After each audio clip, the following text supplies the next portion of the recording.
ज्ञानोबा यांचे आईवडील त्यांना देहांत प्रायश्चित्त सांगितलं. लहान लहान मुलं ईश्वरी अवतार त्यांच्या पोटी आलेले आणि त्यांना प्रायश्चित्ताची गरज होती का? तरी त्यांनी प्रायश्चित्त केलं का?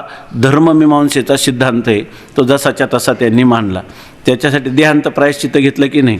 लहान लहान बालकांना अवतारी कुटीतले महापुरुष साध्वी मुक्ताबाई त्यांना सोडून गेले. म्हणजे याचा अर्थ धर्ममीमांसा जे आहे त्याच्यामध्ये काही पर्याय नाही. जसं शास्त्राने सांगितलं तशा प्रकारचं आचरण करायचं. म्हणजे आणि त्यांच्या उदराला कोणतं ज्ञानोबा महाविष्णूचे अवतार आले. याचा अर्थ आहे जो धर्ममीमांसेचं पालन करतो त्यालाच तत्त्वज्ञान खऱ्या अर्थाने होऊ शकतं.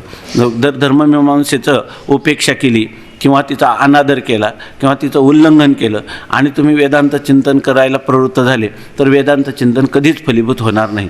स्वामी महाराज सांगायचे की आचारभ्रष्टी सदा कष्टी. जो मनुष्य वेदविहित आचारापासून भ्रष्ट होतो तर तो पुरुष जो आहे तो कधीही आपल्या स्वस्वरूपाला प्राप्त होऊ शकत नाही.